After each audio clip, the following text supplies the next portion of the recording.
ஆமென்.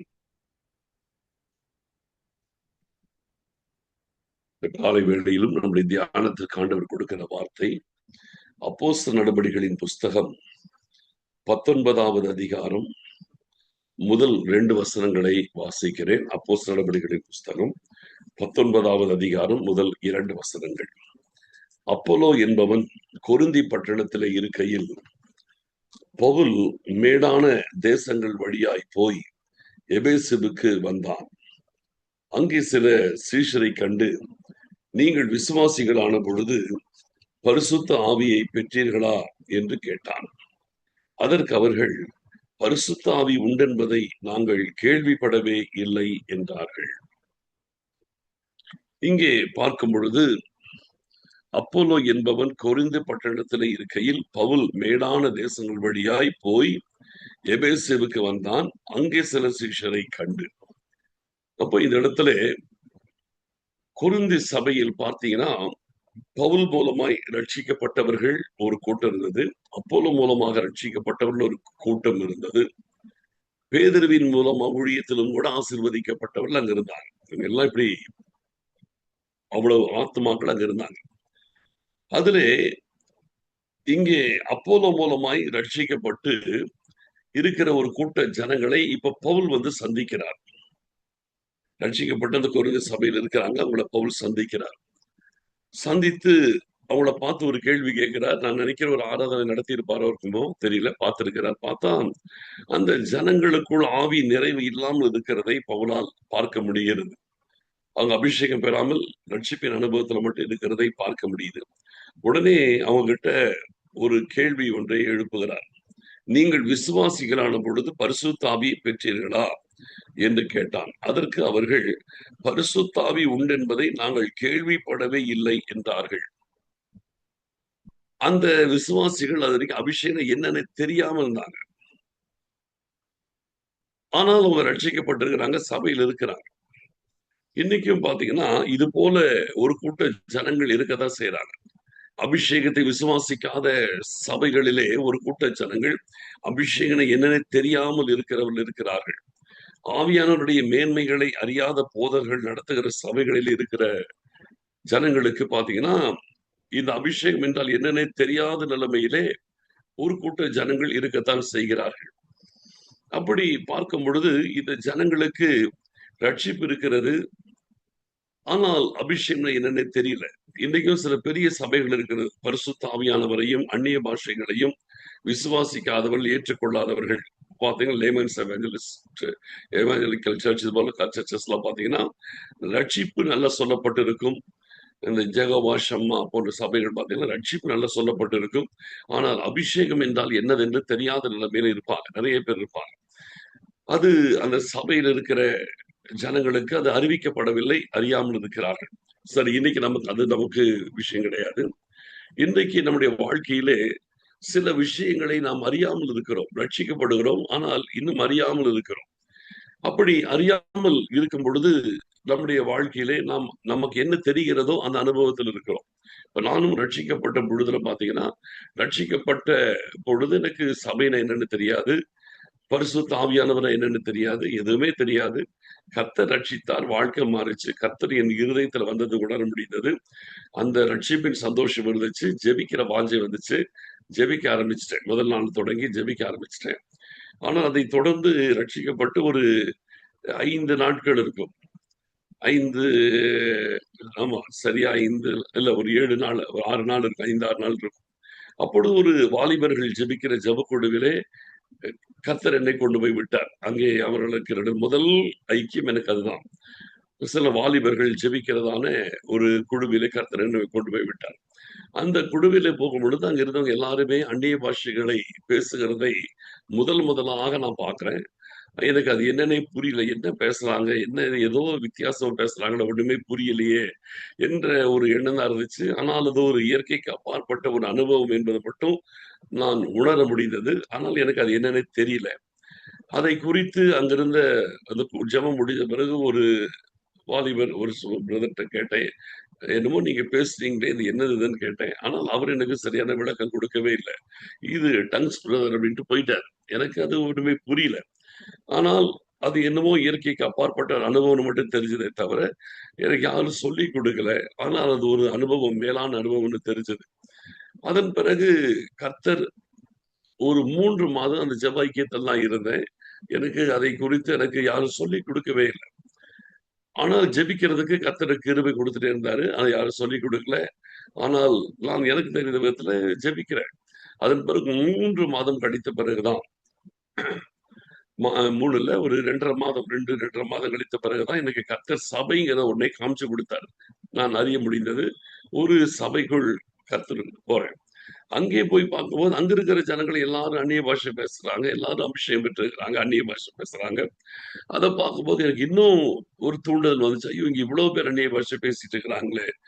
இது என்னது இது? நமக்கு இது வேணும். நமக்கு இது வேணும். அப்போ அதுக்காக அலைய ஆரம்பிக்கிறேன். அப்ப இந்த இடத்துல பார்த்தீங்கன்னா, கேள்விப்பட்டவருக்கு தான் நமக்கு அதை குறித்து ஒரு ஆர்வம் வருகிறது. அந்த ஆர்வத்தோடு தான் நம்ம அதை தேட ஆரம்பிக்கிறோம்.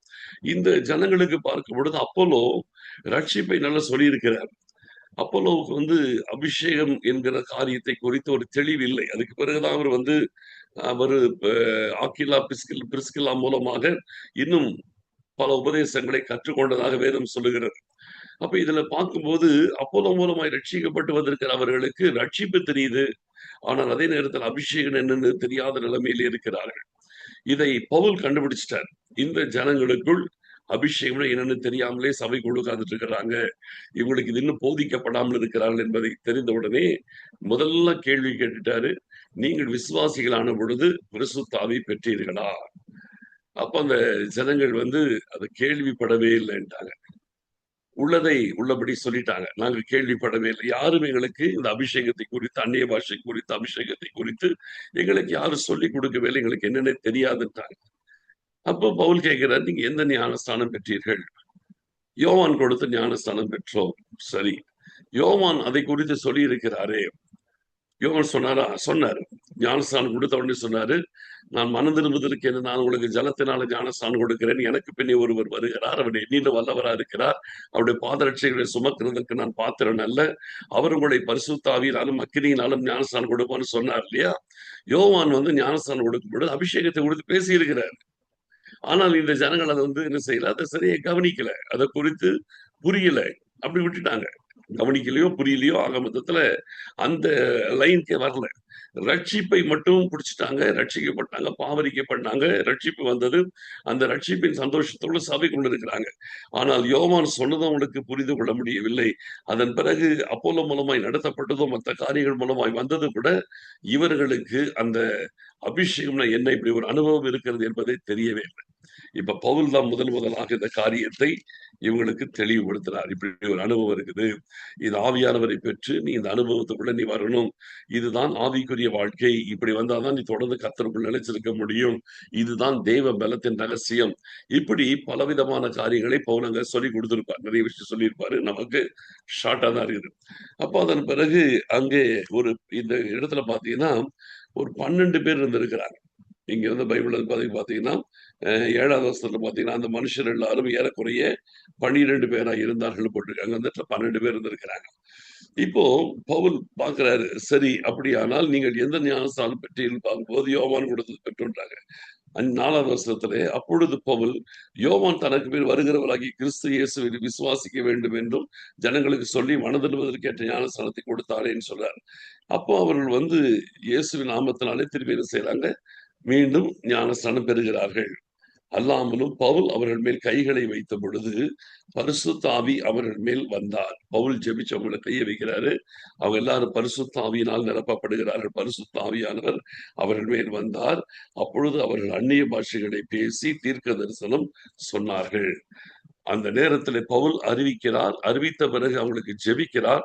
ஜெபிக்கும் பொழுது பவுலால் அறிவிக்கப்பட்ட அந்த அனுபவம் இவர்கள் வாழ்க்கையிலே சம்பவிக்கிறது. இப்ப இதுதான் காரியம்.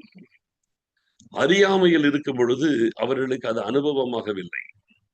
அறிந்து கொண்ட பின்போ அதை கர்த்தர் அவங்களுக்கு அனுபவத்தில் கொடுத்தார். புரியுது உங்களுக்கு?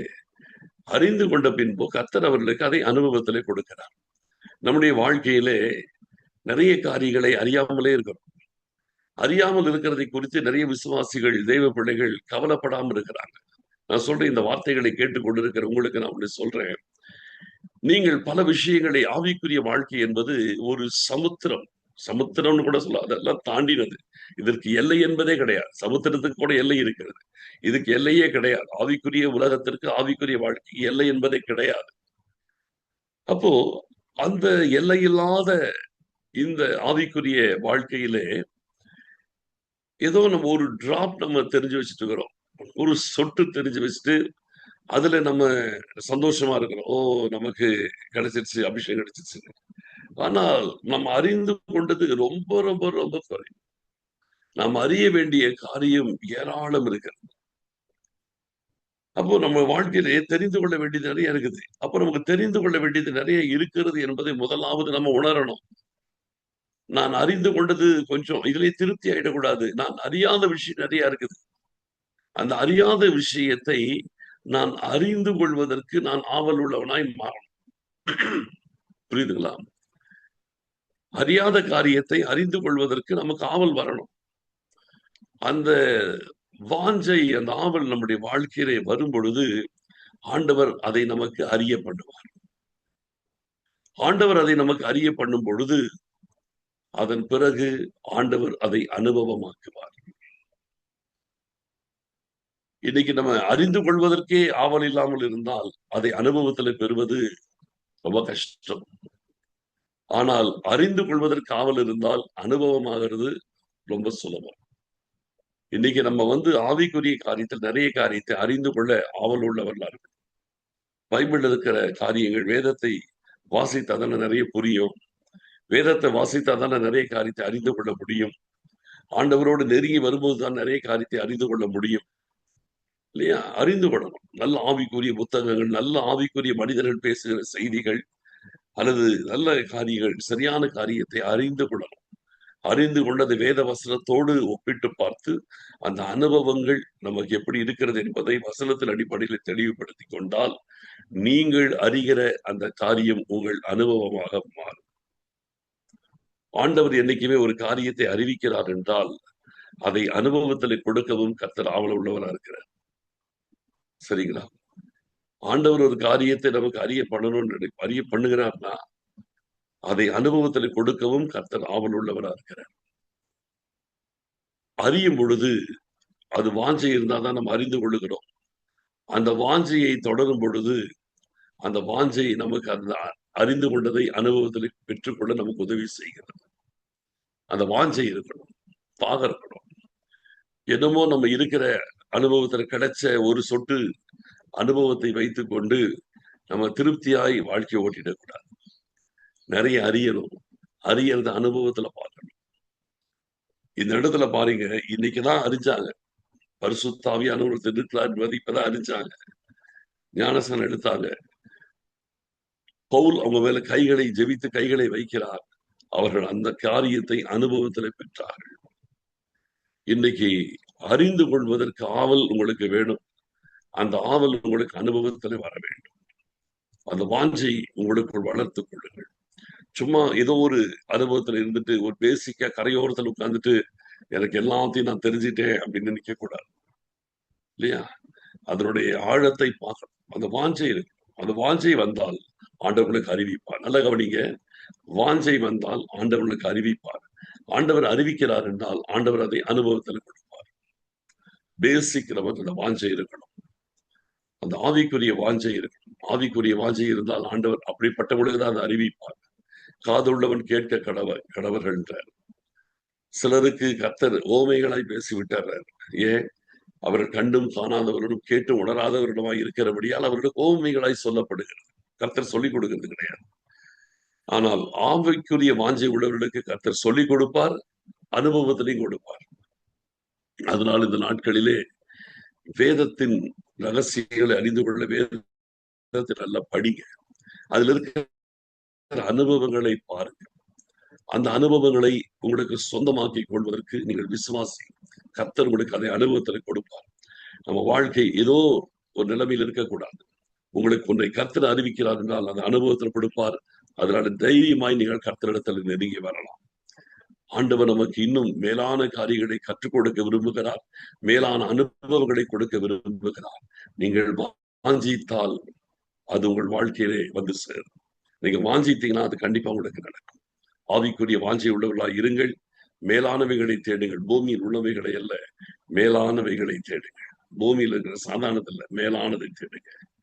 அதுதான் ஆண்டவருடைய விருப்பமாய் இருக்கிறது. மேலான காரியங்களை தேடுங்கள். நீங்கள் கிறிஸ்துவுடனே கூட எழுந்தது உண்டானால், கிறிஸ்து தேவனுடைய வலது வாரிசத்தில் வீற்றிருக்கும் இடத்தில் உள்ள மேலானவைகளை தேடுங்கள். பூமியில் உள்ளவைகளை அல்ல, மேலானவைகளையே தேடுங்கள் என்று வேதம் சொல்லுகிறது. ஆகையால் மேலானதை தேடுவோம், மேலான அனுபவத்தை பெறுவோம். ஆண்டவருக்குள்